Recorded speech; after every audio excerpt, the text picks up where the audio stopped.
Hello dears, मैं इनके sir. आज मैं आप लोगों के लिए बहुत ही शानदार चैप्टर लेकर के आया हूँ। क्लास 9th का फिजिक्स का पहला चैप्टर, जैसा कि आप लोग देख सकते हो, मोशन। ठीक है, तो मोशन चैप्टर जो है अधिकतर लोगों के साथ बहुत ज़्यादा प्रॉब्लम आता है कि सर मोशन अच्छे तरीके से समझ में नहीं आया, जिस तरह से फील के साथ समझ में आना चाहिए था उस तरह से मुझे फील नहीं आया है। ठीक है, तो देखो यार, सबसे पहली बात मैं ये क्लियर कर देना चाहता हूँ कि चाहे आप कोई सा भी चैप्टर पढ़ो, ठीक है, चाहे आप कोई सा भी चैप्टर पढ़ो, चाहे वो फिजिक्स का हो या फिर मैथमेटिक्स का हो, सब्जेक्ट डजेंट मैटर। बट मैं अभी फिलहाल के लिए फिजिक्स के बारे में बात कर रहा हूँ।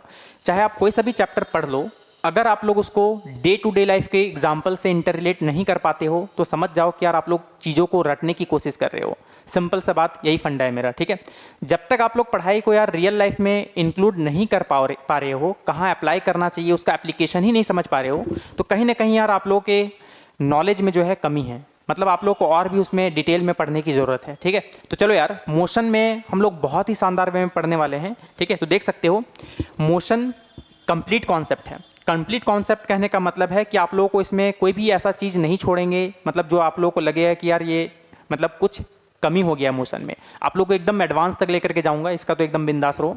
और मैं आप लोगों से ही जेई लेवल तक का क्वेश्चन बनाऊंगा, ये मेरा दावा है। ठीक है, और आप लोग कितना भी डल बच्चा क्यों ना हो, ठीक है यार, सबसे पहली बात तो अपने आप को डल मानना नहीं चाहिए। ठीक है, अगर आप लोग मानते भी हो तो बस आप लोग बने रहें इस चैप्टर पे, आप लोग को बहुत ही मज़ेदार वे में मैं समझा दूंगा। ठीक है, तो सिंपल सा बात है। और एक बात मैं और क्लियर कर देना चाहता हूँ कि मोशन चैप्टर जो है ना, फिजिक्स में क्लास 9th का पहला जो चैप्टर है मोशन, अगर वो आप लोग नहीं पढ़ोगे बढ़िया तरीके से तो मैं गारंटी देता हूँ कि आप लोगों को आगे का चैप्टर में भी बहुत ज़्यादा प्रॉब्लम होगा। ठीक है, चाहे वो force and laws of motion हो या फिर वर्क, पावर एंड एनर्जी हो, ठीक है, या फिर साउंड चैप्टर ही क्यों ना हो। ठीक है, कोई सा भी चैप्टर है, आप लोगों को बहुत ज़्यादा प्रॉब्लम होने वाला है। तो क्यों ना हम लोग इस चैप्टर को ही इतना अच्छे तरीके से समझ लें कि बाकी का आगे चैप्टर में आप लोगों को कोई प्रॉब्लम हो ही नहीं।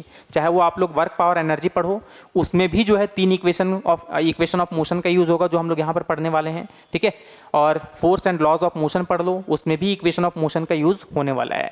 तो देखो यार, मोशन कुल मिलाकर के अगर मैं एक बात बोलूँ ना, तो मोशन आप लोग बहुत बढ़िया से पढ़ लो, आपका सारा का सारा चैप्टर कवर अप हो जाएगा। ठीक है, चलो, तो देखो मोशन में देख सकते हो कि कंप्लीट कॉन्सेप्ट है ये। ठीक है, आप लोग डायग्राम में भी देख सकते हो कि ये ग्राफ है, इक्वेशन ऑफ मोशन है, uniform and non uniform motion है, स्पीड एंड वेलोसिटी है। ठीक है, तो देखो यार, देख करके डरना नहीं है। ठीक है, एकदम बढ़िया तरीके से आप लोग को एकदम फील के साथ समझ में आएगा।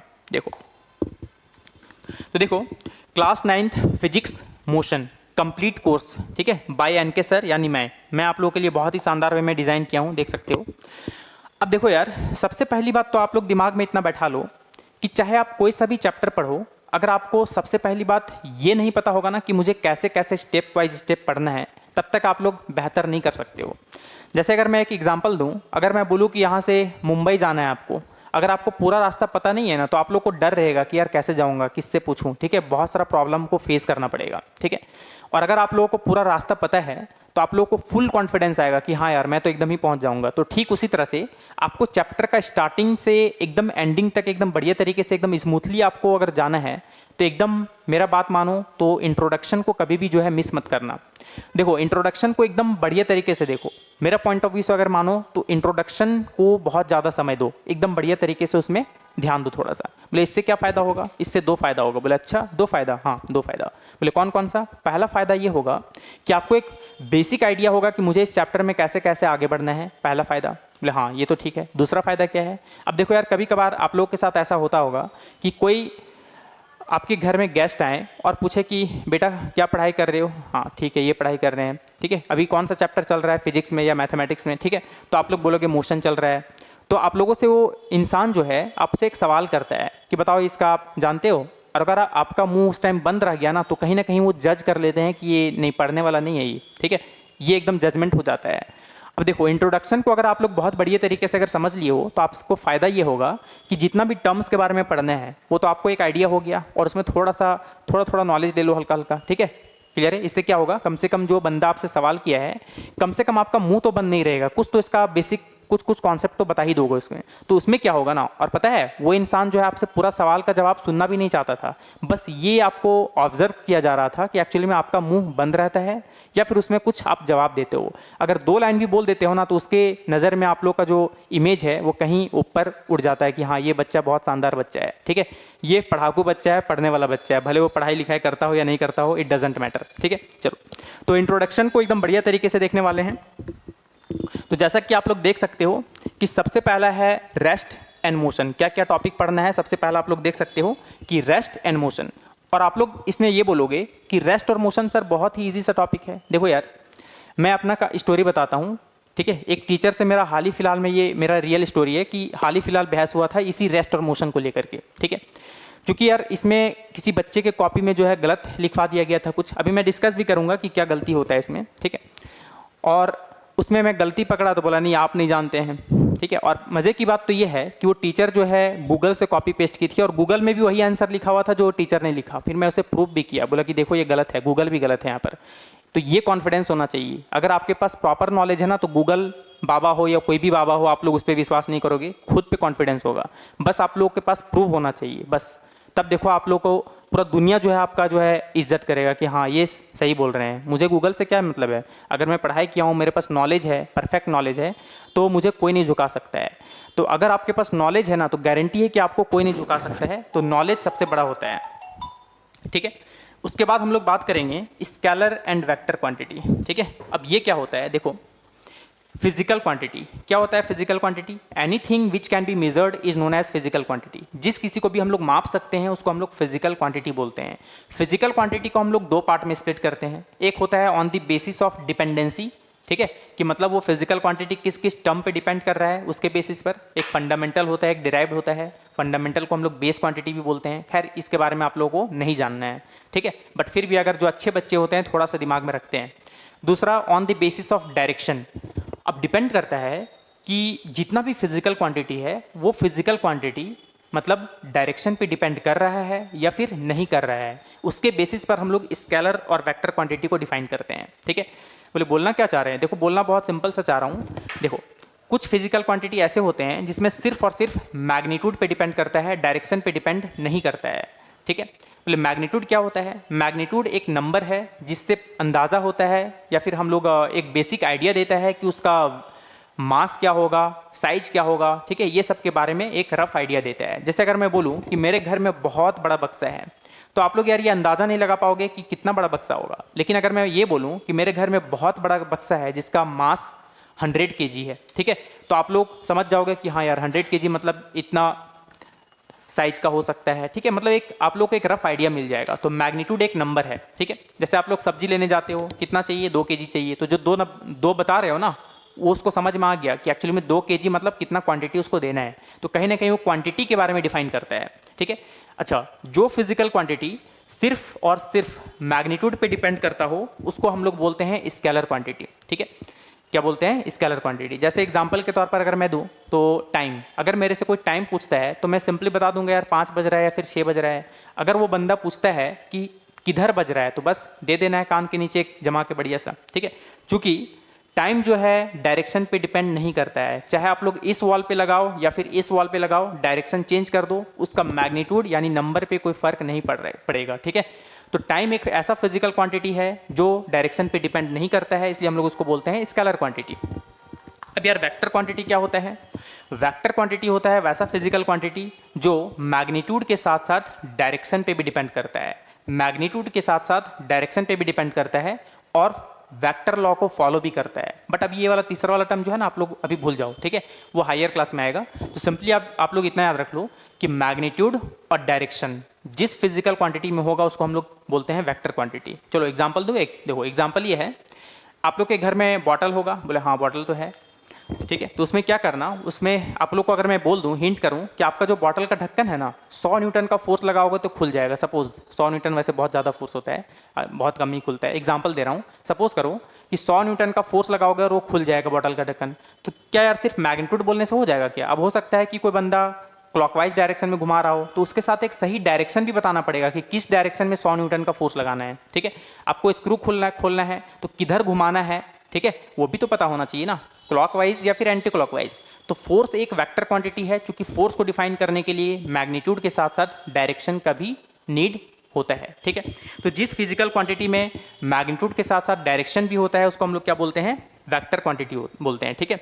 अगर मैं वेक्टर पढ़ाना चाहूँ तो 3 साल भी कम पड़ जाएगा, ठीक है, बट यार हम लोग को उतना भी पढ़ना नहीं है, तो बेसिक हम लोग आइडिया ले रहे हैं। फिर हम लोग पढ़ेंगे डिस्टेंस एंड डिस्प्लेसमेंट के बारे में, फिर हम लोग को पढ़ना है स्पीड एंड वेलोसिटी के बारे में, ठीक है, फिर average speed and average velocity, ठीक है, average speed and average velocity, acceleration, उसके बाद हम लोग को पढ़ना है एक्सेलरेशन क्या होता है, फिर पढ़ेंगे uniform and non uniform acceleration क्या होता है, फिर एवरेज एक्सेलरेशन के बारे में पढ़ेंगे।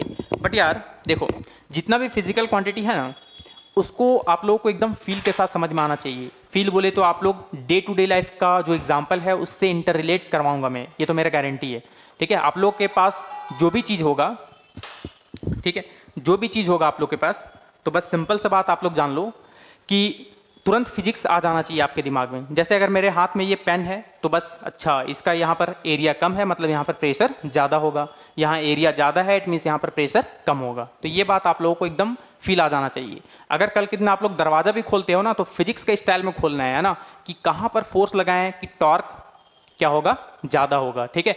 तो ये सब हम लोग बहुत ही बढ़िया तरीके से समझने वाले हैं। चलो उसके बाद ग्राफिकल रिप्रेजेंटेशन ऑफ मोशन, ठीक है। मोशन में जो है ग्राफ से अधिकतर लोगों को यार डर लगता है कि यार ये ग्राफ कैसे बनेगा, है ना, बहुत लोगों को प्रॉब्लम होता है। बट देखो यार, हम लोग अपने टाइम में जो है बहुत ज़्यादा ही ग्राफ बना, अपने टाइम मतलब ये मत जज कर लेना यार कि कितने बूढ़े हो गए, नहीं ऐसा नहीं है, ठीक है। मतलब जब हम लोग 9-10 में थे तो बहुत ज़्यादा ग्राफ से लगाव था, बहुत ज़्यादा ग्राफ, हम लोग बहुत ज़्यादा ही ग्राफ बनाते थे, ठीक है। और ग्राफ से देखो आप लोग LPP लीनियर प्रोग्रामिंग या फिर डाटा हैंडलिंग ये सब चैप्टर में देखोगे कि बहुत ज़्यादा ग्राफ होता है। तो ग्राफ को हल्के में मत लेना। कोई कंपनी वगैरह ग्राफ से ही डिटेक्ट करते हैं कि मेरा कंपनी मतलब लॉस में जा रहा है या फिर प्रॉफिट में जा रहा है, ठीक है, आप लोग देखे होंगे ये सब। तो ग्राफ जो है बहुत ही इंपॉर्टेंट होता है। बिना ग्राफ के जो है हम लोग का समझ लो कि अगर आप लोग अपना भी एज का भी अगर ग्राफ बनाओगे ना कि मेरा पर ईयर कितना हाइट बढ़ा था, या फिर एज के हिसाब से मेरा वेट कितना इंक्रीज हुआ है डिक्रीज हुआ है, आप लोग प्लॉट करोगे तो आपका भी ग्राफ बनाना पॉसिबल है, ठीक है। तो ग्राफ से यार खेलने आना चाहिए, बस सिंपल सी बात है। तो हम लोग भी ग्राफ को बहुत ही बढ़िया तरीके से देखेंगे और कहीं ना कहीं हम लोग इक्वेशन ऑफ मोशन को भी ग्राफिकल मेथड से प्रूफ करेंगे, ठीक है। देखो फिर हम लोग पढ़ेंगे इक्वेशन ऑफ मोशन। तो 3 इक्वेशन ऑफ मोशन होता है, एक होता है v = u + at, एक होता है s = ut + ½ at² और एक होता है v² - u² = 2as, ठीक है। अब देखो बस लोग यहीं तक रुक जाते हैं, उसके बाद बोलते हैं अच्छा u इनिशियल वेलोसिटी है, v फाइनल वेलोसिटी है, बट यार वो कहीं ना कहीं रियल लाइफ से इंक्लूड नहीं कर पाते हैं। हम लोग जो भी न्यूमेरिकल बनाएंगे ना वो अपने आप पे एज्यूम करेंगे कि यार ये मेरा कंडीशन है, ठीक है। अगर आप लोग कोई भी न्यूमेरिकल को एक केस मान लो कि ये मेरा केस है जिसको मुझे सॉल्व करना है, तो कहीं ना कहीं वो केस अपने आप पे आप लोगों को लागू करना होगा कि ये चीज़ जो है मेरे साथ वो इवेंट हो रहा है, ठीक है। तब आप लोग देखो न्यूमेरिकल कितना धड़ाधड़ बनने लगेगा आप लोगों से, एकदम फिक्स है। फिर न्यूमेरिकल्स एंड प्रैक्टिस, हम लोग बहुत सारा न्यूमेरिकल्स और प्रैक्टिस करने वाले हैं। क्योंकि देखो सिर्फ न्यूमेरिकल का बनाना ही मेन मोटिव नहीं होना चाहिए। बोला अच्छा तो फिर मोटिव क्या होना चाहिए? देखो यार न्यूमेरिकल का जो रिजल्ट होता है ना, वो रिजल्ट से हम लोग बहुत सारा चीज़ सीख सकते हैं कि वो रिजल्ट एक्चुअली में क्या बताना चाह रहा है, कैसे इसको हम लोग समझ सकते हैं, ठीक है। तो और उसका शॉर्टकट क्या है, कॉन्सेप्ट क्या है। सिर्फ न्यूमेरिकल बना लेने से नहीं होता है, न्यूमेरिकल बनाने के बाद आपको सोचना भी है क्या और भी कोई मेथड हो सकता है जिसके बारे में हम लोग सोच सकते हैं। तो ये सब जो है विजुअलाइजेशन पावर आप लोगों को बढ़ाना चाहिए, ठीक है। सोचने की शक्ति, आजकल सोचने का जो शक्ति है ना वो सभी लोगों में कम हो गया है। वजह ये है कि कोई भी होमवर्क दो बनाने के लिए तो वो खुद से नहीं बनाता है, गूगल से कॉपी कर लेता है। तो यार अपना दिमाग को जब हम लोग वो टाइम ही नहीं दिए सोचने के लिए तो दिमाग ग्रोथ कहाँ से करेगा। तो कहीं ना कहीं आप लोग को जो है कोई भी चीज़ सोचो यार, ठीक है। इवन पढ़ाई जब करते हो तो रात में सोने से पहले एक बार सोचो कि मेरे साथ क्या क्या पॉजिटिविटी हुआ है, क्या क्या पॉजिटिव हुआ है जिसे मुझे याद रखना चाहिए, ठीक है। तो आप लोग जो है विजुअलाइजेशन पावर धीरे धीरे ग्रोथ करना स्टार्ट हो जाएगा। और ये भी सोच सकते हो कि आज क्लासरूम में सर क्या पढ़ाएं, ठीक है, कैसे कैसे स्टेप फॉलो किए थे, क्या क्या पढ़ाएं, कौन सा टॉपिक पहले पढ़ाए थे, किसमें मुझे डाउट आया था, ठीक है। तो ये सब चीज़ अगर आप लोग सोचोगे ना तो एकदम गारंटी है कि आप लोगों को बहुत ही मज़ा आ जाएगा। देखो फिर है अपना रेस्ट एंड मोशन। इसमें जो है अधिकतर लोगों को बहुत ज़्यादा कन्फ्यूज़न होता है, ठीक है। अधिकतर लोगों को इसमें बहुत ज़्यादा कन्फ्यूज़न होता है और कन्फ्यूज़न होने का एकमात्र रीज़न ये है कि वो ऊपर ऊपर से बस डेफिनेशन पढ़ लेते हैं, उसके बारे में उसका डीप कॉन्सेप्ट नहीं पता होता है। और ये मेरा रियल स्टोरी है कि मेरा टीचर से हाल ही फिलहाल में इसमें बहस हो गया था। और ये स्टोरी मैं इसलिए बता रहा हूँ क्योंकि आप लोग को ये अंदाज़ा हो जाए कि ये टॉपिक जो है उतना भी ईजी आप लोग जितना सोचते हो ना उतना होता नहीं है कोई भी चीज़, ठीक है। मैं अभी प्रूफ भी कर दूंगा। और कहीं ना कहीं ये रेस्ट और मोशन का जो डेफिनेशन लिखवाया गया था और जो गलती था उस टीचर का, वो एक्चुअली मैं गूगल से लिखवाई थी, ठीक है। अच्छा, लिखवाई थी बोल दिया, इसका मतलब आप लोग को समझ में आ गया होगा कि कोई लड़की है, ठीक है। तो ये मत प्रूफ कर देना कि लड़की का दिमाग घुटना में होता है, ऐसा नहीं है, ठीक है। चलो, तो गलती होना ठीक है, मैं मानता हूँ, चाहे वो लड़की हो या लड़का हो, लेकिन यार उसको एक्सेप्ट भी करना चाहिए। लेकिन एक एटीट्यूड जो होता है ना, कि गलती भी करे और एटीट्यूड भी रहे कि नहीं मुझे बिल्कुल सही से पता है, आपको नहीं पता है। अब बताओ, ऐसा तो नहीं होना चाहिए, गलती को एक्सेप्ट करना चाहिए। अब गूगल हमेशा सही होता है ऐसा ज़रूरी थोड़ी है। आप लोग जो बुक्स पढ़ते हो वो बुक का नॉलेज हमेशा रखो। देखो, न्यूटन का फर्स्ट लॉ भी बहुत सारे बुक में गलत लिखा हुआ रहता है, ठीक है। बहुत सारे बुक में गलत लिखा हुआ रहता है, ठीक है। तो क्या वो सही है? नहीं। तो बुक भी कभी कभार गलत हो सकता है, ऐसा नहीं है कि जो बुक में पढ़े वो बिल्कुल सही है, ठीक है। बार बार मुझे नीचे इसलिए देखने की ज़रूरत पड़ रही है क्योंकि एक बार बैटरी डाउन हो गया तो एक बार फिर से वीडियो शूट करने की ज़रूरत पड़ी, ठीक है। चलो, फिर भी तो रेस्ट और मोशन क्या होता है? अगर मैं किसी बॉडी को बोल रहा हूँ कि ये रेस्ट में है, तो बताओ यार, ये बॉडी आप लोगों को कैसा नजर आ रहा है? आप लोग बोलोगे ऑफ कोर्स ये रेस्ट में है। क्यों? क्योंकि आपके रिस्पेक्ट में इसका पोजीशन नहीं बदल रहा है। अच्छा, अब कोई बैठ के जब ये वीडियो को देख रहा है तो ऐसा नहीं ना कि नाचते हुए देख रहा है, तब हो सकता है उसके लिए मोशन में हो सकता है। अभी हम लोग डिफाइन करेंगे इसके बारे में, ठीक है। तो बहुत लोग कमेंट भी करेंगे कि नहीं सर, मेरे नज़रिए में तो इमोशन में है क्योंकि हम नाच के देख रहे थे। तो रुको यार, थोड़ा वेट करो, थोड़ा सा मैं आप लोग को समझा दूंगा। अभी मैं एज्यूम करके चल रहा हूँ कि आप लोग ऐसा फ्रेम में हो जो रेस्ट वाले फ्रेम में हो, कमरे में बैठ करके देख रहे हो, ठीक है। तो आप लोग को ये रेस्ट में नज़र आ रहा होगा। अगर कोई बॉडी या पोजीशन अगर कोई बॉडी या ऑब्जेक्ट अपना पोजीशन चेंज नहीं करता हो टाइम और सराउंडिंग के रिस्पेक्ट में, तो उसको हम लोग क्या बोलते हैं? रेस्ट में बोलते हैं। क्या बोलते हैं? रेस्ट में बोलते हैं, ठीक है। जैसे आप लोग को ये इसका पोजीशन बदलता हुआ नजर नहीं आ रहा होगा, टाइम तो बीता जा रहा है, ठीक है, और आप लोग के रिस्पेक्ट में भी इसका पोजीशन नहीं बदल रहा है, इसका मतलब ये रेस्ट में है। अब बताओ यार, ये आप लोगों को कैसा नजर आ रहा है? ऑफ कोर्स आप बोलोगे कि ये मोशन में नजर आ रहा है। क्यों? क्योंकि आपके रिस्पेक्ट में इसका हर एक पल पोजीशन बदल रहा है, इसका मतलब ये मोशन में है। बिल्कुल सही, ठीक है। अब देखो यार, रेस्ट और मोशन जो है ना, वो एक्चुअली में एक्यूरेट टर्म नहीं है, ठीक है। रेस्ट और मोशन जो है एक्यूरेट टर्म नहीं है। जैसे एक एग्जांपल देता हूँ, ठीक है। जैसे आप लोग बोलते हो कि दिल्ली आ रही है। यार दिल्ली थोड़ी आ रही है, आप लोग ना जा रहे हो दिल्ली में। तो कहीं ना कहीं आप लोग रिलेटिव मोशन का यूज़ करते हो। सीधा से एग्जांपल देता हूँ, देखो, क्या ऐसा पॉसिबल है कि मुझे दो बंदा अलग अलग जवाब दे रहा है कि सर आपको एग्जैक्ट 5 बजे मैंने आज देखा था कि आप रेस्ट में थे, और दूसरा बंदा बोल रहा है कि आपको एग्जैक्ट मैंने देखा था 5 बजे आप मोशन में थे। तो बताओ यार, एक सही हो सकता है या दोनों सही हो सकता है? तो देखो, दोनों सही हो सकता है, अपनी जगह पे दोनों सही है। बोले कैसे? चलो आते हैं नेक्स्ट। देखो, हाँ, चलो यहीं पर समझा देता हूँ। देखो, समझना, अगर सपोज दैट कि एक ट्रेन है और एक ट्रेन के विंडो सीट पे मैं बैठा हूँ, ठीक है, और सपोज दैट एक अपना कालू बैठा हुआ है, ठीक है, ये अपना कालू है और मैं ये एनके सर, ठीक है। और यहाँ पर प्लेटफॉर्म में जो है अपना लालू खड़ा है, ठीक है, अपना ये लालू है। समझना बात को। अब ये ट्रेन जो है ये मूव कर रहा है आगे, ठीक है, क्या कर रहा है? मूव कर रहा है। अब बताओ यार, कालू मुझे क्या बोलेगा? कालू बोलेगा कि सर आप तो रेस्ट में है। क्यों? क्योंकि उसके रिस्पेक्ट में मेरा पोजीशन नहीं बदल रहा है, ठीक है। An object is said to be rest if its position does not change with respect to time and surrounding. अगर कोई ऑब्जेक्ट का पोजीशन नहीं बदलता हो टाइम और सराउंडिंग के रिस्पेक्ट में, तो उसको रेस्ट में बोलते हैं। तो देख लो, कालू के नज़रिए से अगर देखा जाए तो मेरा रिस्पेक्ट, उसके रिस्पेक्ट में मेरा तो पोजीशन नहीं बदल रहा है। वो जब भी देख रहा है वो मुझे देख पा रहा है, और एकदम फिक्स लेंथ में वो मुझे देख पा रहा है। इसका मतलब है इसके रिस्पेक्ट में मेरा पोजीशन नहीं बदल रहा है। मतलब कालू क्या बोलेगा? एन के सर इज एट रेस्ट। और लालू क्या बोलेगा? लालू बोलेगा यार मुझे तो गर्दन घुमाना पड़ रहा है बार बार एन के सर को देखने के लिए, ठीक है। मुझे अभी यहाँ दिख रहे थे, फिर यहाँ दिख रहे हैं, फिर यहाँ दिख रहे हैं। देखो, ये भी एक बहुत बढ़िया चीज़ है। अगर एकदम फुल देहाती में अगर बोलूं तो रेस्ट और मोशन को अगर आपको जजमेंट करना है ना, तो सिंपल सा बात याद रख लो कि किसी भी ऑब्जेक्ट को लॉन्ग टर्म के लिए देखने के लिए अगर मुझे अपना गर्दन को घुमाने की जरूरत नहीं पड़ रही है, एकदम एक आई कांटेक्ट के साथ देख पा रहा हूं, इसका मतलब वो रेस्ट में है। और अगर मुझे मेहनत करना पड़ रहा है तो समझ जाना वो मोशन में है, ठीक है। तो लालू के रिस्पेक्ट में जो है एनके सर क्या है? मोशन में है। क्यों? क्योंकि इसके रिस्पेक्ट में अभी मैं यहाँ था, कुछ देर के बाद यहाँ पहुँच जाऊँगा, फिर यहाँ पहुँच जाऊँगा, फिर यहाँ पहुँच जाऊँगा, ठीक है। इसका मतलब उसको गर्दन को घुमाना पड़ रहा है देखने के लिए, इसका मतलब ये मोशन में है। बट यार एग्जाम में ऐसे मत लिखना गर्दन घुमाना है, ठीक है। बस पता है, एकदम टॉप करोगे पीछे से, ठीक है। चलो अब देखो, रेस्ट का डेफिनेशन देख सकते हो। An object is said to be rest if its position does not change with respect to time and surrounding. फिर मोशन क्या है? An object is said to be motion if its position change with respect to time and surrounding, तो उसको क्या बोलते हैं, motion बोलते हैं। बट यार इतना ही में रुकना नहीं है, ठीक है। अब देखो क्या है आगे next, rest and motion are relative terms, है ना। ये क्या है, रिलेटिव टर्म्स है, ये एक्यूरेट टर्म या एब्सोल्यूट टर्म नहीं है, ठीक है।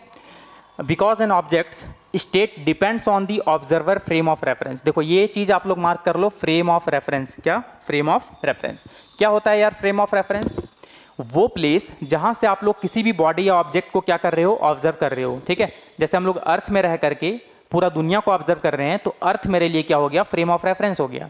अभी मैं यहाँ पर रह करके पढ़ा रहा हूँ इस प्लेटफॉर्म में, ठीक है।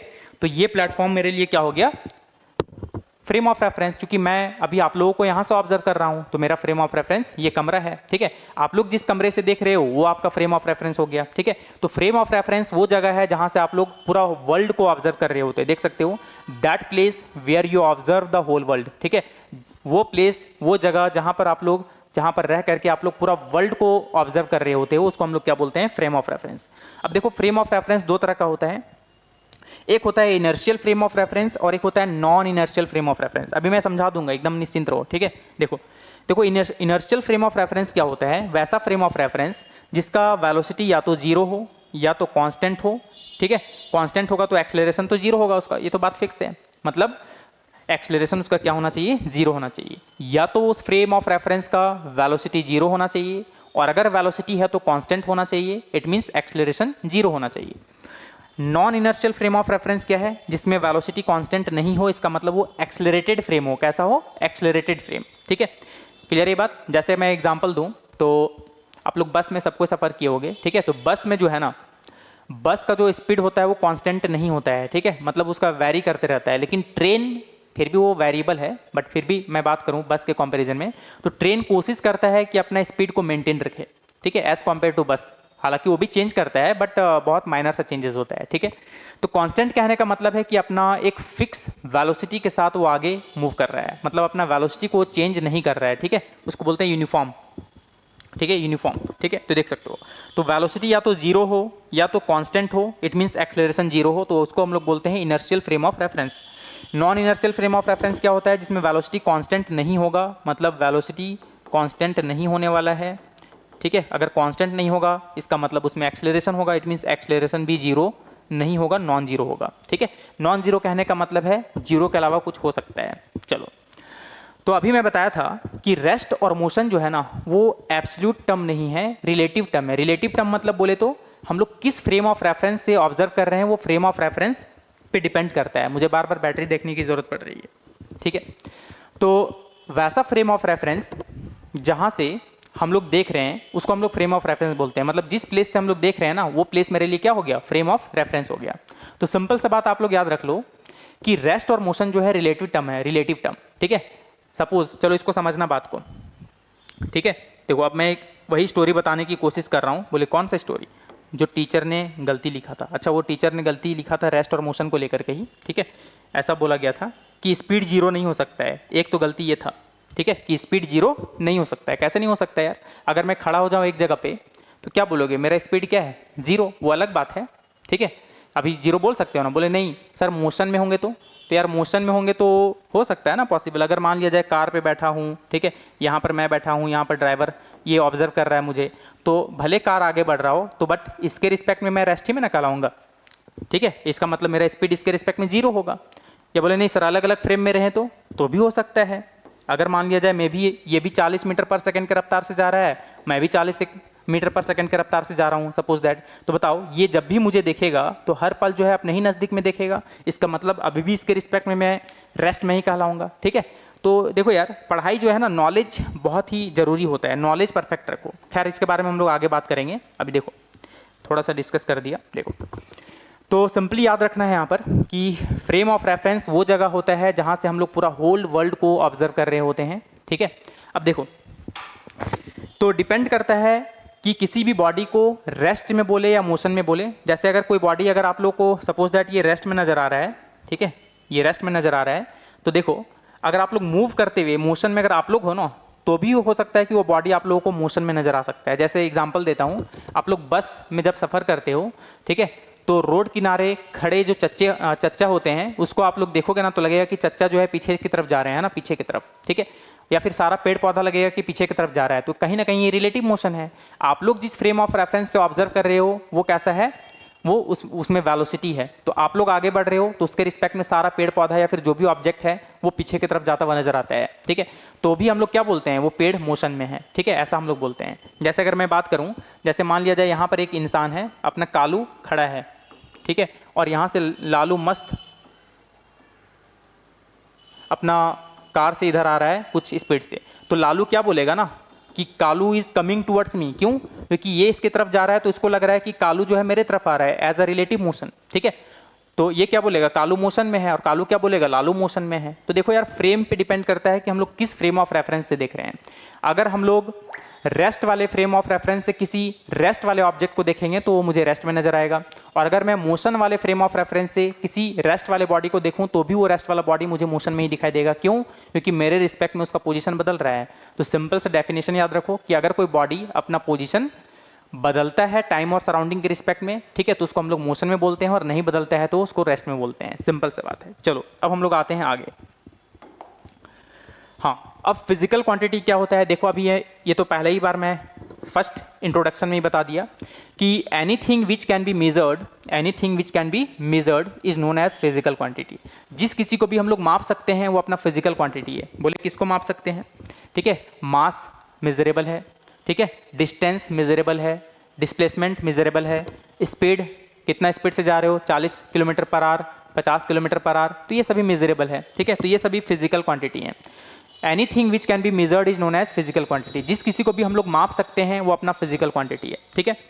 तो फिजिकल क्वांटिटी दो तरह का होता है, एक होता है on the basis of dependency, ठीक है, जो कि हम लोग को नहीं जानना है। दूसरा है on the basis of direction, कि कौन सा फिजिकल क्वांटिटी डायरेक्शन पे डिपेंड करता है या फिर नहीं करता है। तो देखो, अगर वो डायरेक्शन पे डिपेंड नहीं करेगा तो वो स्केलर क्वांटिटी कहलाएगा। तो वैसा फिजिकल क्वांटिटी जो सिर्फ और सिर्फ मैग्नीट्यूड पे डिपेंड करता हो, देख सकते हो, those physical quantity which only depends on magnitude, this type of physical quantities are known as scalar quantity, ठीक है। तो वैसा फिजिकल क्वांटिटी जो सिर्फ और सिर्फ मैग्नीट्यूड पे डिपेंड करता हो, इट मीन सिर्फ वैल्यू पे डिपेंड करता हो, डायरेक्शन से उसको कोई मतलब नहीं हो, उसको हम लोग क्या बोलते हैं, स्केलर क्वांटिटी बोलते हैं, ठीक है। जैसे सर इसका बैटरी थोड़ा लाइए, चेंज कर लेते हैं। तो जैसे अगर मैं बात करूं कि टाइम देख सकते हो, जैसा कि मैं अभी कुछ देर पहले एग्जांपल दिया था कि अगर कोई फिजिकल क्वांटिटी टाइम डायरेक्शन पे डिपेंड नहीं करता है तो वो स्केलर क्वांटिटी है, ठीक है। तो एक मिनट बच्चों, थोड़ा सा बैटरी थोड़ा चेंज कर लेता हूँ।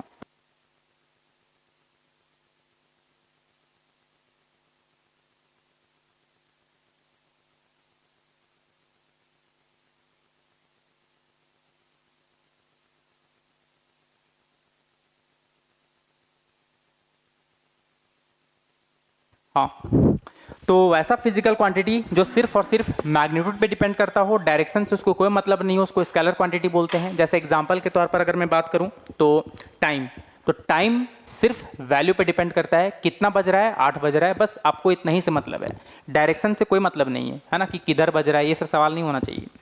डिस्टेंस, कितना डिस्टेंस चले, 40 किलोमीटर चले, 50 किलोमीटर चले, ठीक है, मतलब ये सभी स्केलर क्वांटिटी है, मतलब इसमें डायरेक्शन की ज़रूरत नहीं है, ठीक है। और कुछ फिजिकल क्वांटिटी ऐसे होते हैं जो मैग्नीट्यूड के साथ साथ डायरेक्शन पे भी डिपेंड करते हैं और साथ ही साथ वेक्टर लॉ को भी फॉलो करते हैं। खैर अभी मैं तीसरा वाला पार्ट हटा रहा हूँ।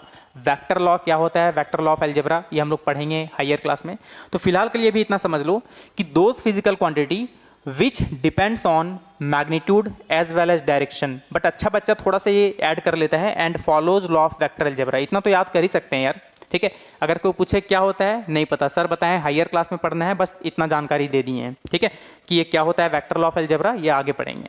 लेकिन हम लोग को इसके बारे में अभी आइडिया नहीं हो तो भी चलेगा, लेकिन यार अच्छा बच्चा जो होता है ना वो थोड़ा सा जानता है कि हाँ आगे पढ़ेंगे, इतना तो कम से कम होना चाहिए, तभी जो है पढ़ाई में इंटरेस्ट होता है। देखो, तो those physical quantity which depends on magnitude, ठीक है, एज वेल एज डायरेक्शन, ठीक है, and follows law of vector algebra, this type of physical quantities are known as vector quantity.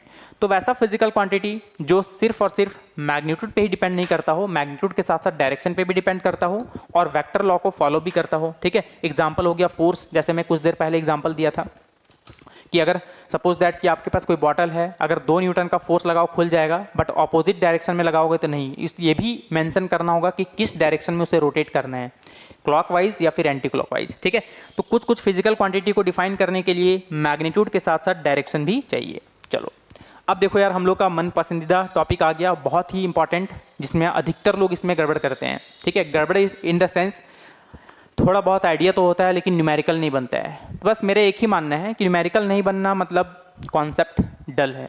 Concept अगर आपके पास पूरा है तो न्यूमेरिकल बनेगा ही बनेगा, ये मेरा गारंटी है। चलो देखो, हम लोग सबसे पहली बात करते हैं डिस्टेंस क्या होता है, ठीक है। उसके बाद बात करेंगे डिस्प्लेसमेंट क्या होता है। देखो एकदम शानदार वे में अगर समझा दूँ ना, सिंपल से बात है कि अगर आप लोगों को मैं बोलूँ जाओ घर से दुकान, ठीक है, और 1 kg लड्डू लेकर के आओ, ठीक है। तो घर से अगर दुकान जाते हो आप लोग, सपोज दैट 50 मीटर है, ठीक है, 50 मीटर, या सपोज कर लो 200 मीटर है, चलो ठीक है।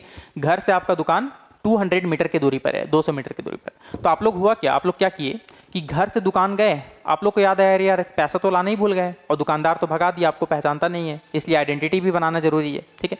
तो घर से दुकान गए 200 मीटर, फिर आप लोग क्या पैसा लेने के लिए घर गए, फिर वापस दुकान गए, फिर वहां पर बताओ, अब बताओ आप लोग कि आपका डिस्टेंस क्या है, डिस्प्लेसमेंट क्या है। फिर से मैं एक बार रिपीट करता हूं, घर से दुकान, दुकान से वापस घर, और फिर घर से फिर दुकान। तो बताओ, पहले 200 गए, फिर 200 बैक आए, फिर 200 गए, तो टोटल डिस्टेंस कितना हो गया, 600 मीटर। ये आपका हुआ एक्चुअल पाथ, जो भी पाथ पे आप ट्रैवल किए हो वो आपका एक्चुअल पाथ हो गया, ये आपका क्या हुआ, डिस्टेंस हुआ, ठीक है। तो डिस्टेंस जो होता है वो पाथ डिपेंडेंट होता है ना, पाथ पे वो डिपेंड करता है, आप जिस भी पाथ पे चले हो सारे का सारे को ऐड कर दोगे। लेकिन अगर मैं बात करूँ डिस्प्लेसमेंट का ना, तो आप लोग कितना बार मूव किए हो उससे कोई मतलब नहीं है। पता है मुझे डिस्प्लेसमेंट में सिर्फ किससे मतलब है, बोले अच्छा किससे, आपके घर से और दुकान से, बस। मेरा मकसद था आपको लड्डू लाने के लिए भेजना, ठीक है। इट मीन्स घर से दुकान जाना है, अब बीच में आप क्या किए हो नहीं किए हो उससे मुझे कोई मतलब नहीं है, ठीक है। बस मैं देखूंगा कि सपोज कि घर और दुकान को मिलाने वाला सबसे शॉर्टेस्ट पाथ कौन सा होगा, सबसे शॉर्टेस्ट पाथ, वही मेरा डिस्प्लेसमेंट होगा, ठीक है। अभी मैं बताऊंगा बहुत ही अच्छा न्यूमेरिकल के साथ, आप लोग को एकदम फील के साथ समझ में आ जाएगा। देखो ठीक है, तो डिस्टेंस क्या होता है, the total length of the actual path travelled by N object is called distance. अगर कोई ऑब्जेक्ट जो एक्चुअल पाथ जितना भी है सबको ऐड कर देना है, उसको हम लोग क्या बोलते हैं, डिस्टेंस बोलते हैं। देखो डिस्टेंस होता है टोटल पाथ लेंथ, मतलब जो भी पाथ पे आप लोग चले हो पूरा का पूरा लेंथ, ठीक है। फिर हम लोग बात करेंगे इसका कैरेक्टरिस्टिक्स क्या है। पहली बात तो ये स्केलर क्वांटिटी है, इट मीन्स ये सिर्फ और सिर्फ मैग्नीट्यूड पे डिपेंड करेगा, इसको डायरेक्शन से कोई भी मतलब नहीं है, ठीक है। और दूसरा देख लो, ऑलवेज पॉजिटिव और जीरो, डिस्टेंस कभी भी नेगेटिव नहीं हो सकता है, ये सिर्फ और सिर्फ पॉजिटिव होगा और जीरो होगा। जीरो कब होगा, अगर मैं बोलूँ कि बताओ यार मेरा डिस्टेंस क्या है, बताओ, तो आप लोग बोलोगे जीरो, अभी तक तो सर कुछ मूव ही नहीं किए हैं, मूवमेंट ही नहीं किए हैं, ठीक है, सही बात। तो डिस्टेंस जीरो हो सकता है और पॉजिटिव हो सकता है, depends on the actual path followed, है ना, और वो डिपेंड करता है एक्चुअल पाथ पे। इट मीन्स ये पाथ डिपेंडेंट होता है, पाथ पे डिपेंड करता है, तो आप लोग लिख सकते हो पाथ डिपेंडेंट, है ना। ये क्या होता है, पाथ डिपेंडेंट, ठीक है। चलो फिर इसका एसआई यूनिट क्या होता है, मीटर होता है, क्या होता है, मीटर होता है, ठीक है। चलो डिस्टेंस एक तरह का लेंथ है ना यार, तो लेंथ को हम लोग किससे मेजर करते हैं, मीटर से। बोले सर सेंटीमीटर से भी करते हैं, बट यार system of international unit, it means SI system में अगर बात करें तो मीटर होता है, ठीक है। एमकेएस सिस्टम को फॉलो करता है वो, मीटर, केजी और सेकेंड, मतलब लेंथ को मीटर और मास को केजी और टाइम को सेकेंड, ठीक है। चलो डिस्प्लेसमेंट क्या होता है, the shortest straight line distance between the initial and final position of an object along with direction is called displacement. तो डिस्प्लेसमेंट पता है क्या होता है, सिर्फ इनिशियल और फाइनल पॉइंट को मिलाने वाला जो स्ट्रेट लाइन होगा वही मेरा क्या होगा, डिस्प्लेसमेंट होगा, ठीक है। चाहे आप लोग अगर इस पाथ पे जा रहे हो तो इसका डिस्टेंस कहलाएगा, डिस्प्लेसमेंट नहीं कहलाएगा, ठीक है। अभी मैं आता हूँ न्यूमेरिकल पे, आपको एकदम फील दिलवा दूंगा। देखो डिस्प्लेसमेंट होता है final position minus initial position. बोले अच्छा ये क्या है यार, देखो एकदम शानदार वे में समझ में आएगा। देखो जैसे अगर मैं बात करूं, आप लोग सपोज दैट नंबर लाइन में खड़े हो, ठीक है, मान लिया जाए यहाँ पर जीरो बनाया हूँ, 0 1 2 3 4, ठीक है, 5, इस तरह से। अगर मैं बोलूँ कि बताओ आप लोग पहले ना 1 पे खड़े थे और 1 से चले गए 5 पे, तो बताओ तो यार आपका डिस्प्लेसमेंट क्या है। डिस्प्लेसमेंट क्या होता है, शॉर्टेस्ट पाथ होता है। इट मीन्स इनिशियल पॉइंट आपका 1 है और फाइनल पॉइंट 5 पे है, तो क्या आप 5 मीटर चले हो क्या, नहीं, 5 माइनस 1 इट मीन्स देखो 4 चले 1 2 3 4 it means final position minus initial position, ठीक है, final position minus initial position, ठीक है, ये होता है हमेशा डिस्प्लेसमेंट जो कि शॉर्टेस्ट पाथ होता है, ठीक है। चलो कैरेक्टरिस्टिक्स क्या है इसका देख सकते हो, वेक्टर क्वांटिटी होता है, इट मीन्स ये मैग्नीट्यूड और डायरेक्शन दोनों पे डिपेंड करता है। बोले तीसरा वाला तो नहीं लिखे सर कि ये फॉलो करता है लॉ ऑफ वेक्टर अलजेब्रा को, बट क्लास 9th के लिए इतना ही काफ़ी है आप लोग के लिए, ठीक है, कि मैग्नीट्यूड हो और डायरेक्शन हो। देखो यार वेक्टर क्वांटिटी जो है ना 99.9% कन्फर्म हो जाता है जब उसमें मैग्नीट्यूड और डायरेक्शन होता है।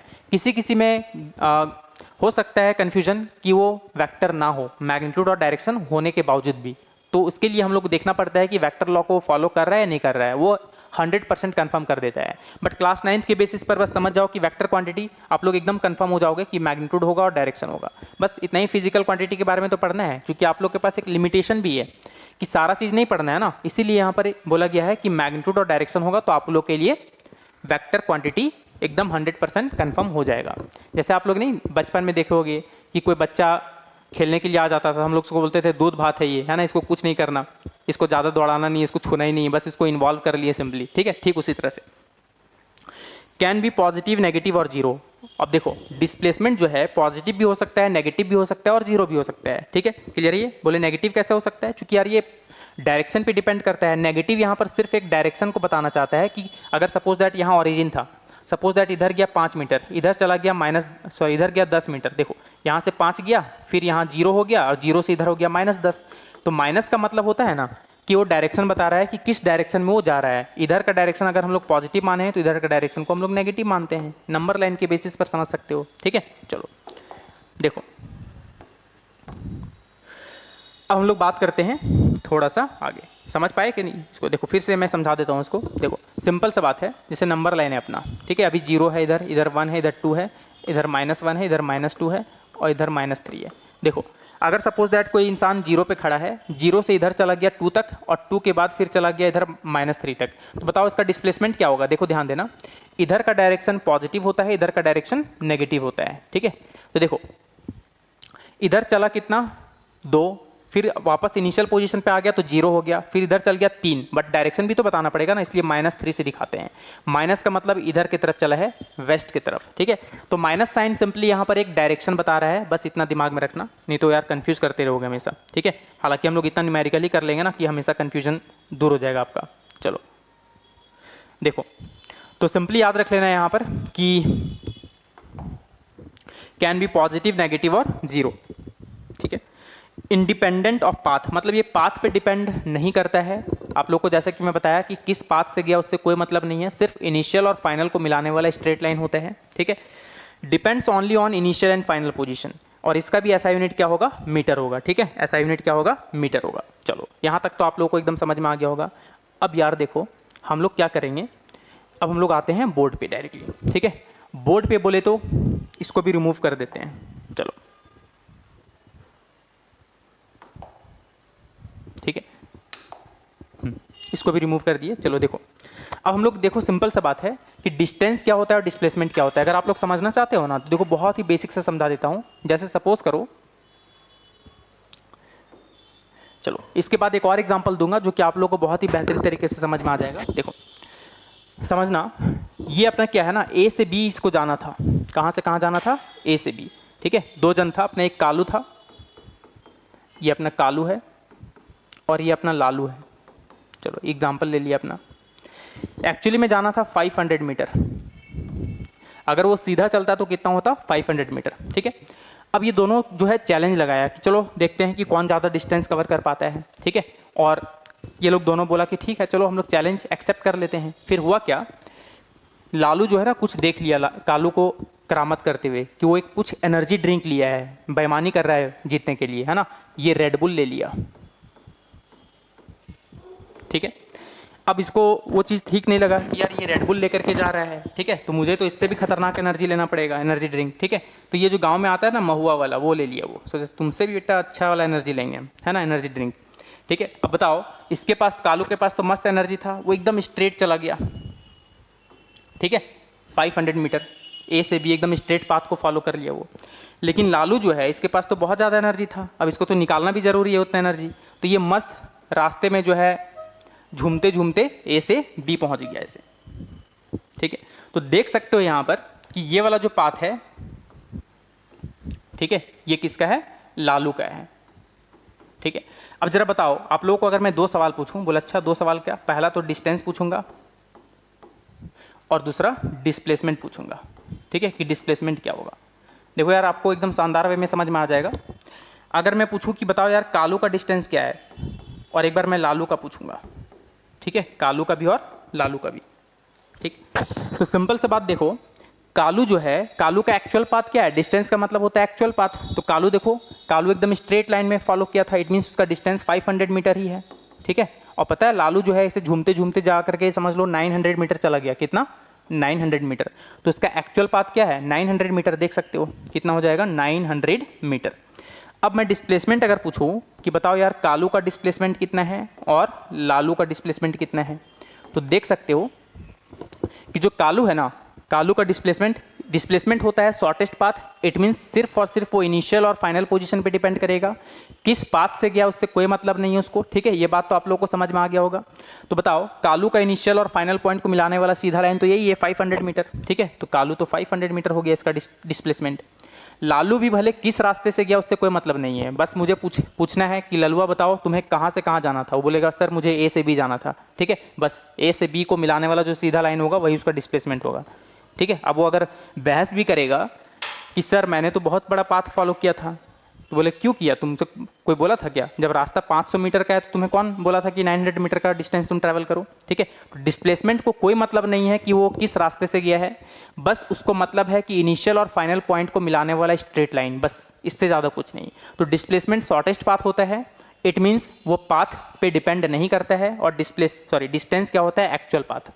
फिर से सुन लो, डिस्टेंस एक्चुअल पाथ होता है, इट मीन्स ये पाथ पे डिपेंड करेगा, और डिस्प्लेसमेंट जो होता है वो शॉर्टेस्ट पाथ होता है, वो पाथ पे डिपेंड नहीं करता है, वो सिर्फ और सिर्फ इनिशियल और फाइनल को मिलाने वाला स्ट्रेट लाइन होता है, ठीक है, सबसे छोटा पाथ। चलो ये तो समझ में आ गया। अब यहाँ पर एक बहुत बढ़िया चीज़ है, बोले अच्छा क्या, देखो क्या आप लोगों को कुछ जवाब देना है, बोले फिर से सवाल आ गया तुरंत। देखो यार बहुत ही बेसिक सा सवाल है। देखो अगर मैं सवाल करूं कि बताओ डिस्टेंस और डिस्प्लेसमेंट में कभी डिस्प्लेसमेंट बड़ा हो सकता है, घोर पाप कर दिए हुई आप, ठीक है। अगर ऐसा कोई लिखता है ना, लिख लो कॉपी में घोर पाप, ठीक है। इसका सजा पता है क्या है, अगर कोई ऐसा लिख देता है डिस्टेंस जो है छोटा होता है डिस्प्लेसमेंट है, ठीक है, तो उसके लिए तो समझ लो कि 10 बार फांसी का सजा सुनाना चाहिए उसको, ठीक है। क्योंकि यहाँ पर हम लोग क्या पढ़े, डिस्प्लेसमेंट सबसे छोटा पाथ होता है, अगर डिस्प्लेसमेंट को बड़ा कर देंगे तो इससे बड़ा पाप मुझे नहीं लगता है कि कुछ हो सकता है, ठीक है। तो ये पाप तो एकदम मत करना आप, क्योंकि डिस्प्लेसमेंट कभी बड़ा नहीं हो सकता है, डिस्टेंस बड़ा होगा डिस्प्लेसमेंट से। अच्छा एक बात और बताओ, क्या डिस्टेंस और डिस्प्लेसमेंट बराबर हो सकता है क्या, बोले हाँ हो सकता है। कब हो सकता है, जब कोई ऑब्जेक्ट एकदम शॉर्टेस्ट पाथ पे ही ट्रैवल कर जाए तो उसका डिस्टेंस भी वही कहलाएगा और डिस्प्लेसमेंट भी वही कहलाएगा। देखो कलुआ को देख लो, कलुआ का डिस्टेंस भी 500 मीटर था और डिस्प्लेसमेंट भी 500 मीटर था, तो देख सकते हो कि दोनों का सेम है। इट मीन्स हम लोग पता है यहाँ पर नोट क्या लिखेंगे, देख सकते हो इसमें, देखो नोट क्या लिखेंगे कि डिस्टेंस जो है इज ऑलवेज ग्रेटर देन और इक्वल टू डिस्प्लेसमेंट, ठीक है। ये एकदम नोट करके लिख लो आप लोग। और एक नोट और मेरे तरफ से लिख लेना, क्या है नोट, कि distance is smaller than displacement. बोले सर ये तो आप बोले कि सजा है, हाँ वही चीज लिखवा रहा हूं, ठीक है। घोर पाप जिसको बोलते हैं अनर्थ हो गया, इससे बड़ा और कुछ हो ही नहीं सकता है, ठीक है। चलो इसको नोट कर लो, इसके बाद हम लोग देखते हैं आगे। चलो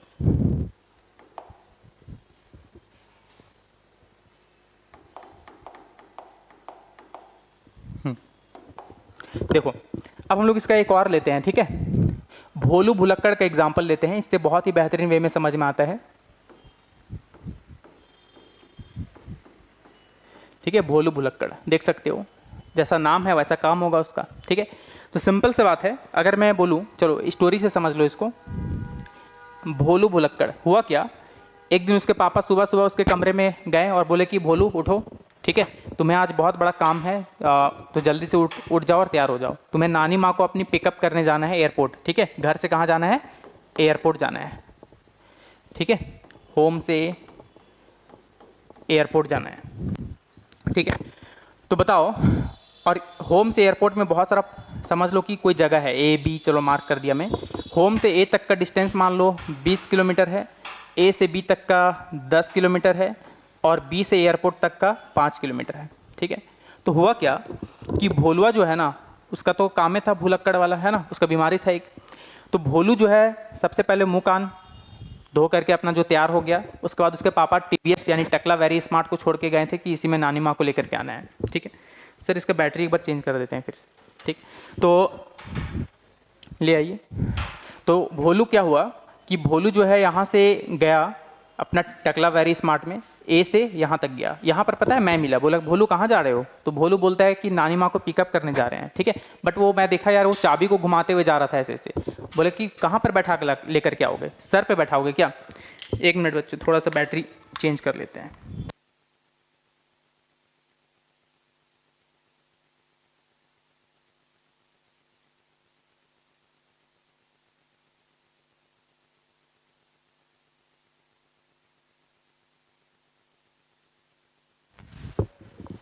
ठीक है, तो चाबी ऐसे घुमाते हुए ले जा रहा था।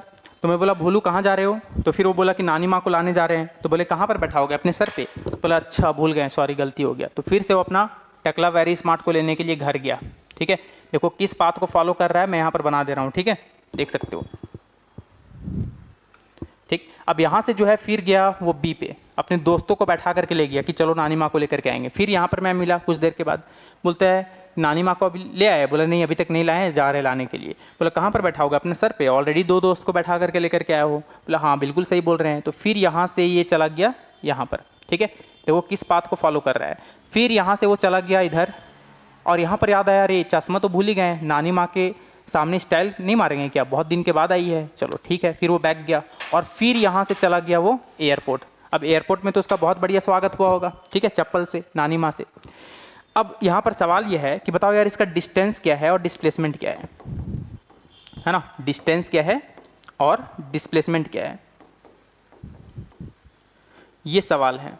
तो सिंपल सा बात है, देखो डिस्टेंस होता है एक्चुअल पाथ और डिस्प्लेसमेंट होता है शॉर्टेस्ट पाथ। डिस्प्लेसमेंट को कोई मतलब नहीं है कि वो किस रास्ते से गया है, कैसा गया है, it doesn't matter, it's only depends on initial and final position. ठीक है, तो देखो भोलुआ जिस जिस रास्ते से गया है ना, डिस्टेंस वही होगा इसका एक्चुअल पाथ। देखो यहाँ से यहाँ गया 20, फिर 20, फिर 20 और 10 30, फिर 30 वापस आया, फिर 10 सॉरी फिर 20 आगे गया, फिर 20 पीछे आया, फिर 20, फिर 10, फिर 5। आप लोग जोड़ लेना।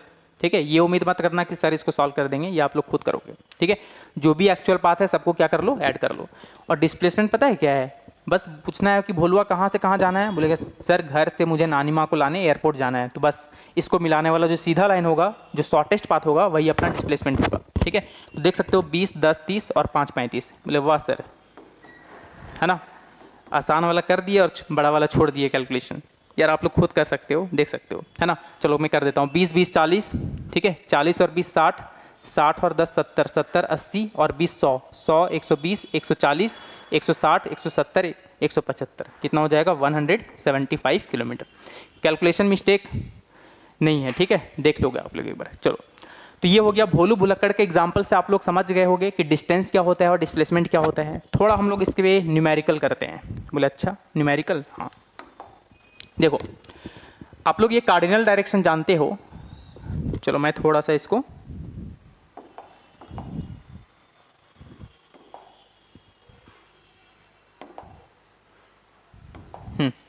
देखो, ये कार्डिनल डायरेक्शन आप लोग जानते हो।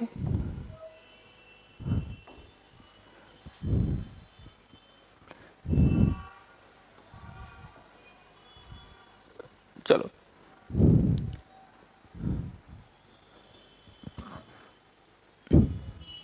बहुत बड़ा स्किल हो गया नहीं, चलो कोई नहीं। ये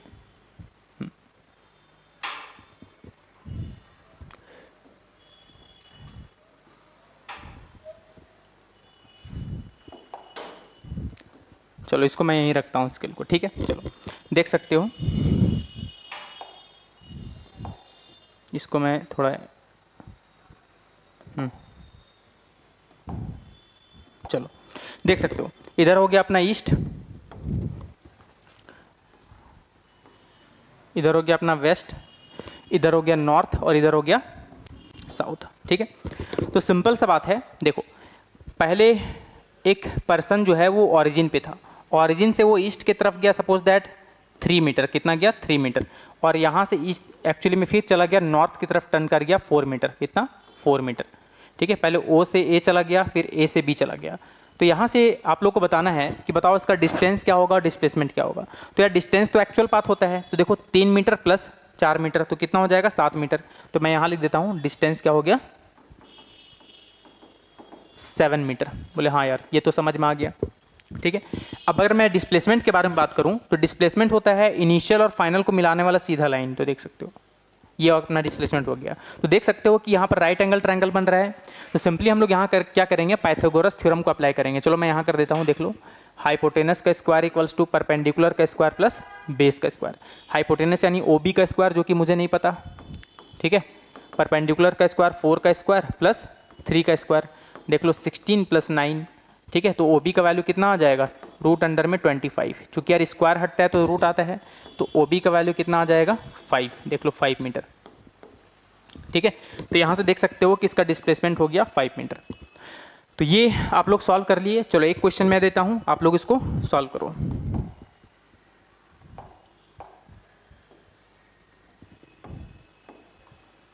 चलो मैं इसी को रफ कर रहा हूँ ताकि आप लोग को, चलो ये लाइन तो वैसे भी मिटेगा नहीं, बहुत बढ़िया।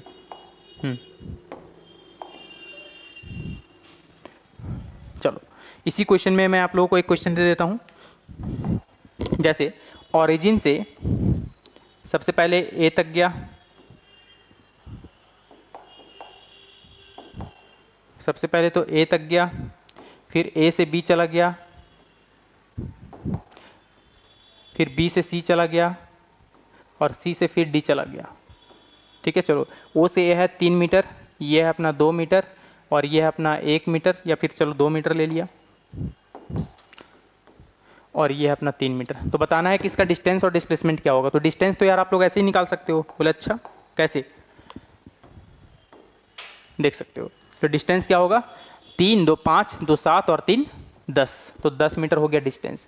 लेकिन यार डिस्प्लेसमेंट होता है इनिशियल से फाइनल को मिलाने वाला स्ट्रेट लाइन, देख लो ये वाला। ठीक है, तो कैसे निकालोगे, यहाँ से इसको जोड़ दो, देखो ये 3 और ये 2, तो टोटल यहाँ से यहाँ तक कितना हो गया 5, ये हो गया 5 मीटर, और ये 3 और ये 2 5, यहाँ से भी हो गया 5। ठीक है, तो 5 मीटर और 5 मीटर, तो पाइथागोरस थ्योरम अप्लाई कर लो फिर से। ठीक है, हाइपोटेनस का स्क्वायर इक्वल्स टू परपेंडिकुलर का स्क्वायर प्लस बेस का स्क्वायर। तो ये आप लोग कर सकते हो, इतना तो उम्मीद है। चलो अब हम लोग आते हैं नेक्स्ट। ठीक है, चलो चलो स्केल को मैं रखता हूँ। अच्छा मुझे तो सर इसका भी ज़रूरत पड़ेगा। देखो एक न्यूमेरिकल है जो बहुत ही शानदार न्यूमेरिकल है, और ये जेई में भी पहले आया हुआ है, जेई मेंस में। ठीक है, अब यार डर मत जाना, देखो बहुत ही सिंपल सा न्यूमेरिकल है। ठीक है, देखो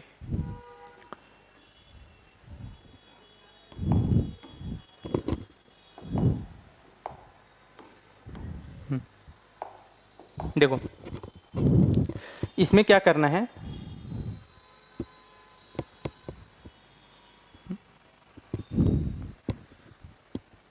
स्केल को थोड़ा छोटा कर लिया। चलो देखो ये न्यूमेरिकल क्या है, चलो स्केल का कोई काम नहीं अब।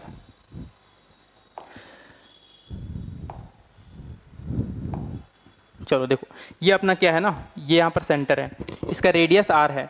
सपोज करो कि ये यहाँ पर ए है, ये बी है, ये सी है, और ये डी है। ठीक है, तो सिंपली यहाँ पर एक टेबल बनाना है। ठीक है, क्या बनाना है, टेबल बनाना है एक। ठीक, तो टेबल चलो मैं बना लेता हूँ। मुझे चाहिए डिस्टेंस और डिस्प्लेसमेंट। ओस 1 2 3 4, 1 2 3 4, तो ये टेबल।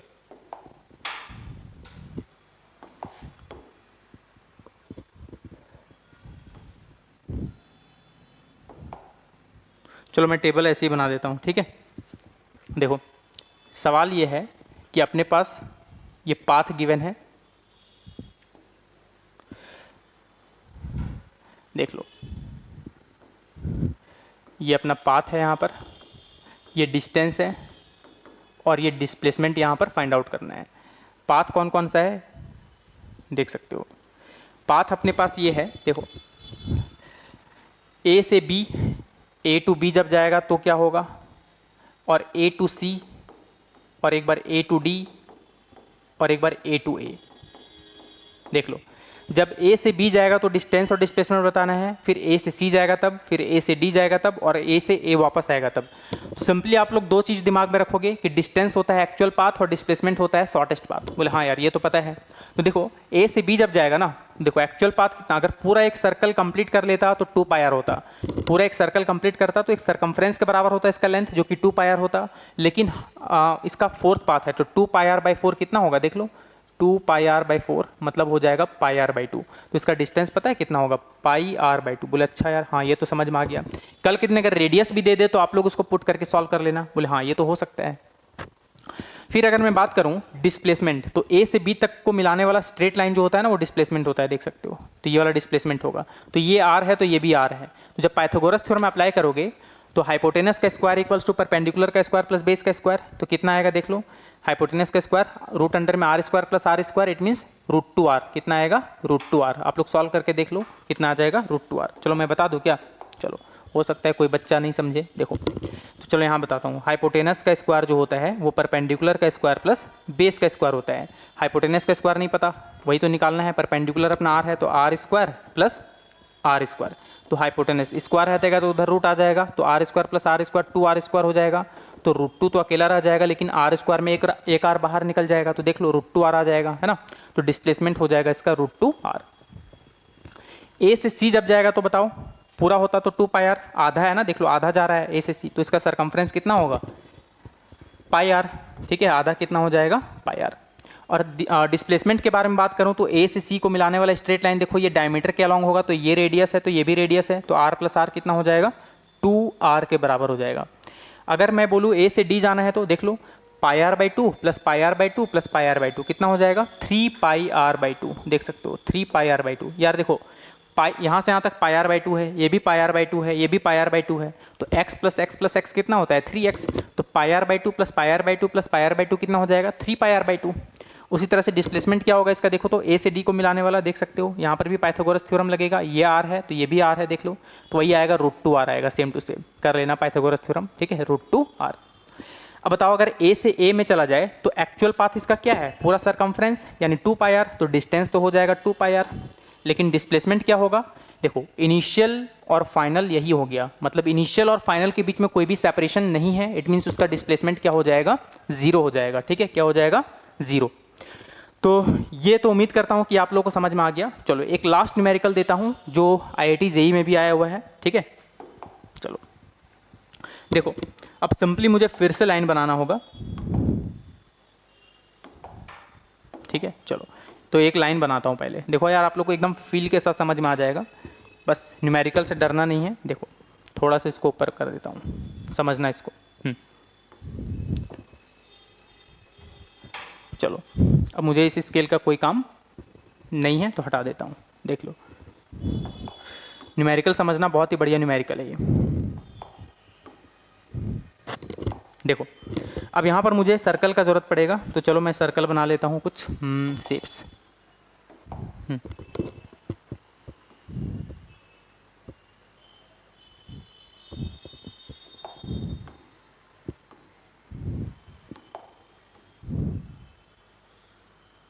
चलो ये एक सर्कल है, इसका क्लोन बना लिया। चलो इसका भी एक क्लोन बना लेता हूँ। चलो देख सकते हो। चलो तो देखो इसका रेडियस r है, चलो इसका रेडियस कितना है r है, ठीक है। तो इसका भी रेडियस r है, इसका भी रेडियस r है, क्योंकि वही सर्कल है यार। देखो एक व्हील है, मान लो क्या है व्हील, तो ये व्हील क्या है ना रोटेट कर रहा है। देखो मैं रोटेट करवा के दिखाऊं थोड़ा सा, देखो आप लोग को फील आएगा। यही व्हील जो है ना देखो क्या रोटेट हो गया भाई, देखो ये रोटेट करते हुए यहाँ पहुँचा है और फिर यहाँ पहुँच रहा है इसे, ठीक है। ये व्हील रोटेट कर रहा है, तो चलो मैं पहले यहाँ एडजस्ट कर देता हूँ। हाँ चलो तो ये क्या है अपना व्हील है जो यहाँ से यहाँ तक एक रोटेशन किया, सपोज करो कि यहाँ पर मैं एक पॉइंट मार्क कर दूँ, ठीक है, एक पॉइंट मार्क कर दे रहा हूँ, देखो ये वाला पॉइंट है ओ। तो ये एक चक्कर जब लगाएगा, ये व्हील जब एक चक्कर लगाएगा पूरा आगे बढ़ते हुए, तो अगर ये पॉइंट नीचे था तो वापस एक चक्कर कब कहलाएगा, जब वापस ये वाला पॉइंट नीचे आ जाए। तो देख सकते हो ये नीचे है तो ये भी नीचे है, मतलब ये एक चक्कर लगा दिया, और ये हाफ चक्कर लगाया इसलिए इसका पॉइंट ऊपर आ गया। देख लो, तो ओ से ओ डैश तक का जो है डिस्टेंस और डिस्प्लेसमेंट फाइंड आउट करना है। बोले हाँ यार कर सकते हैं इजीली, ठीक है, चलो देखते हैं। देखो अच्छा ये बताओ, अगर ये एक चक्कर लगाया है तो इसका कितना डिस्टेंस कवर किया होगा, सोचो ना यार। ये एक चक्कर अगर लगाएगा तो ये अपने सरकमफ्रेंस के बराबर एक डिस्टेंस कवर करेगा, तो इसका सरकमफ्रेंस कितना होता है 2 पाई आर। बोले अच्छा यार, अच्छा हाँ यहाँ पर तो 2 पाई आर डिस्टेंस कवर करेगा, और यहाँ से यहाँ तक जाएगा तो कितना होगा, अगर पूरा चक्कर लगाता तो 2 पाई आर, लेकिन देखो यार ये पॉइंट जो है ना ऊपर ही है, मतलब आधा चक्कर लगाया है, मतलब कितना हो जाएगा पाई आर। तो देखो इसका एक्चुअल जो डिस्टेंस है ना, एक्चुअल पाथ ये वाला है, तो डिस्टेंस होता है एक्चुअल पाथ, तो ये हो गया डिस्टेंस, कितना हो गया 3 पाई आर, ये हो गया अपना डिस्टेंस, देख सकते हो, ठीक है। और डिस्प्लेसमेंट होता है shortest path, it's only depends on initial and final position, ठीक है। चलो मैं इसको मिला दूं यहाँ से, ठीक है, ये देखो, तो ये अपना डिस्प्लेसमेंट है। तो देखो क्या यहाँ पर हम लोग पाइथागोरस थ्योरम लगा सकते हैं, ये आर तो ये भी आर होगा, देख लो, ठीक है। तो ये टोटल कितना हो जाएगा 2r, देख लो, तो ये 2r है और ये 3 पाई आर है, तो क्या पाइथागोरस थ्योरम लगा सकते हैं, बोले हाँ लगा सकते हैं। क्या होगा, हाइपोटेनस का स्क्वायर इक्वल्स टू परपेंडिकुलर का स्क्वायर प्लस बेस का स्क्वायर। तो हाइपोटेनस का स्क्वायर देखो तो ओ डैश का स्क्वायर नहीं पता मुझे, बट परपेंडिकुलर का स्क्वायर देख लो 2r का होल स्क्वायर हो जाएगा, प्लस बेस का स्क्वायर हो जाएगा 3 पाई आर का होल स्क्वायर, ठीक है, 3 पाई आर का होल स्क्वायर, देख सकते हो। तो ओ डैश का होल स्क्वायर जो होगा वो किसके बराबर हो जाएगा, 2 2 जार 4 आर स्क्वायर प्लस 3 3 जार 9 पाई स्क्वायर आर स्क्वायर। ज़्यादा से ज़्यादा स्क्वायर हटाएंगे तो उधर रूट आ जाएगा, देख लो यहाँ लिख देता हूँ, ओ डैश का वैल्यू कितना आ जाएगा, रूट अंडर में 4 r square plus 9 pi square r square. अब आर स्क्वायर कॉमन लेकर के सिंपली आर बाहर निकाल देंगे और रूट में क्या बचेगा 4 प्लस 9 पाई स्क्वायर। देख लो ये ओ डैश का जो है डिस्प्लेसमेंट फाइंड आउट हो गया यहाँ से। तो देखो यार, अगर हम लोग को नॉलेज है ना कि डिस्टेंस होता है एक्चुअल पाथ, डिस्प्लेसमेंट होता है शॉर्टेस्ट पाथ, ठीक है, इट मीन्स सिर्फ इनिशियल और फाइनल पॉइंट को मिलाने वाला सीधा लाइन। तो उम्मीद करता हूँ कि आप लोगों को ये सेशन जो है बहुत ही शानदार वे में समझ में आ गया होगा। सर बंद कर दीजिएगा, ठीक है।